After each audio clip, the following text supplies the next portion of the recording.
আসসালামু আলাইকুম। আমার আরেকটি নতুন ভিডিওতে আপনাদের সকলকে স্বাগতম। আজকে শুরু হতে যাচ্ছে আমার এক্সাইটিং একটা জার্নি, ঢাকা থেকে কক্সবাজার। পুরো ভ্রমণটা আমি আপনাদের সাথে শেয়ার করব, তাই ভিডিওটি শেষ পর্যন্ত দেখবেন।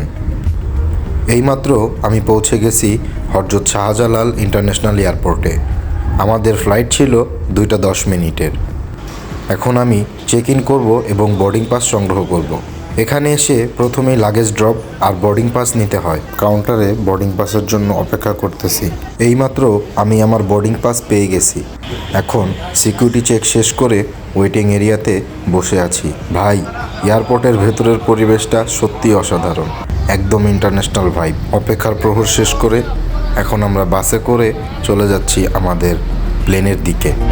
যেতে যেতে বাসের জানালা দিয়ে উপভোগ করছিলাম এয়ারপোর্টের ভিতরের সৌন্দর্য। হঠাৎ করে সামনে পড়ল বাংলাদেশ এয়ারলাইন্সের এক বিশাল বিমান। এত বড় আর এত সুন্দর, চোখ সরানোই কঠিন। সামনে থাকা বাচ্চাটিও ক্যামেরাবন্দি করছে প্লেনটিকে। আর একটু সামনে যেতেই দেখি ডোমেস্টিক প্লেন, ছোট ছোট কিন্তু বেশ সুন্দর আর পরিপাটি। এই তো চলে আসছি। এখন বাস থেকে নেমে হেঁটে হেঁটে আগাচ্ছিলাম আমাদের প্লেনের দিকে। আসলে অনেক দিন পরে যাচ্ছিলাম কক্সবাজার, তাই একটু বেশি ভালো লাগছে। আর আশেপাশে প্রচণ্ড বাতাস, মনে হয় বৃষ্টি নামবে। থাইল্যান্ডের এই বিশাল প্লেনের কাছে আমাদের প্লেন খুবই ছোট। এখন আমরা প্লেনে উঠে যাচ্ছি। ফাইনালি আমার কক্সবাজার জার্নি শুরু।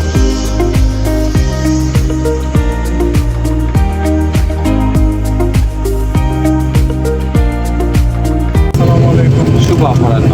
এয়ারলাইন্সের ক্যাপ্টেন তানিম এবং তার ক্রুদের পক্ষ থেকে আমি ক্যাবিন ইনচার্জ জয়, ঢাকা থেকে কক্সবাজার পথে 2A447 নম্বর ফ্লাইটে আপনাদের সবাইকে স্বাগত জানাচ্ছি। 15,000 ফুট উচ্চতায় উড়ে 55 মিনিটে ইনশাআল্লাহ আমরা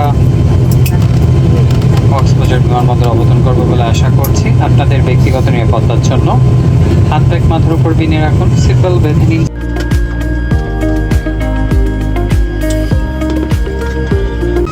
Jisakalana, Sawama Kunala, Homopedi, Wainela Rafinela, Monkalikun. উদ্যানকালে সকল প্রকার বৈদ্যুতিক সরঞ্জামাদি ব্যবহার হতে বিরত থাকুন।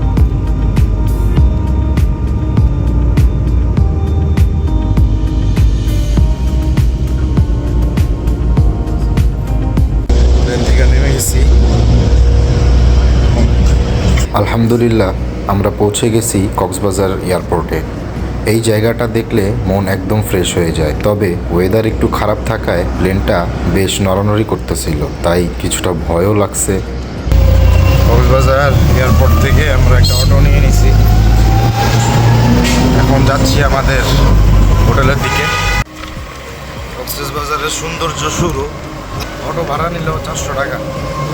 সবাই মূলত কক্সবাজার আসলে ডলফিন মোড়ের আশেপাশেই থাকে, সুগন্ধা বিচ, ইনানি বিচ, এগুলোর মধ্যে আমরা একটু ডিফারেন্ট কিছু ট্রাই করছি।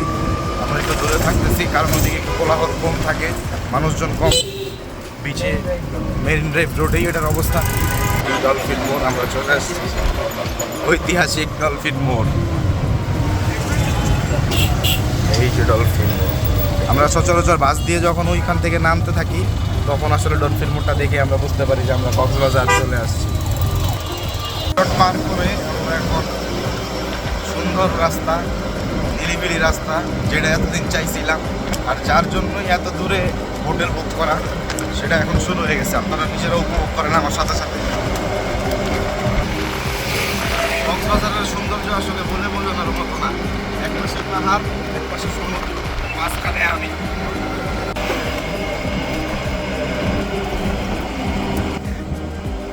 এক পাশে সমুদ্র সৈকত, আরেক পাশেই সুন্দর পাহাড়, মাঝখানে সরু রাস্তা।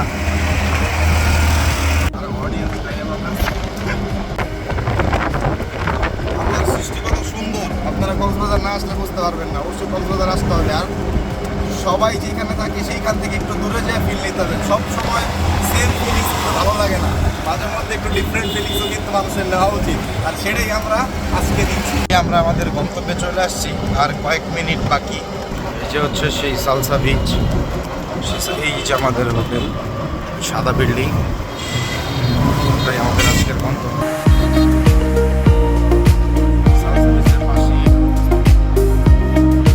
Room number 707।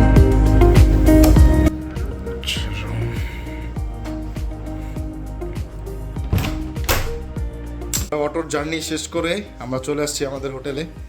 আমাদের হোটেলের রুমটা এখন আপনাদেরকে একটু দেখাই যে কোথায় কি আছে। এখানে চা কফির জন্য কেটলি দেওয়া আছে, পানি গ্লাস, চা বা কফি খাওয়ার জন্য সুন্দর মগ দিয়ে রাখছে,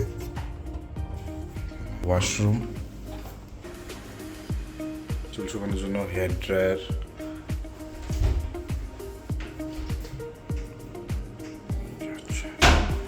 এখানে হচ্ছে শাওয়ারের জায়গা,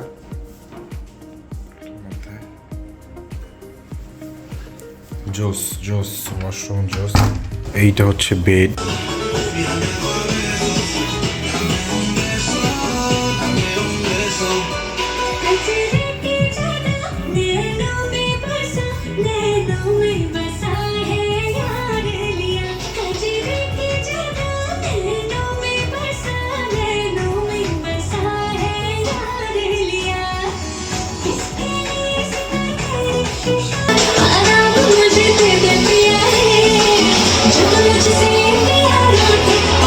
এত সুন্দর একটা রুম, এটা আশা করি নাই। তো আশার বাইরেও অনেক ভালো কিছু জায়গা পাওয়া যায়, এটার তার প্রমাণ। এই জায়গা থেকে আমরা পাহাড়ের একটা ফিল নিতে পারতেছি, একটু ঘুরলেই সমুদ্র। ওয়াও! আজকের মতো ভিডিওটি এখানেই শেষ করছি। ভিডিওটি ভালো লাগলে অবশ্যই চ্যানেলটিকে সাবস্ক্রাইব করবেন। সবাই ভালো থাকবেন। আসসালামু আলাইকুম।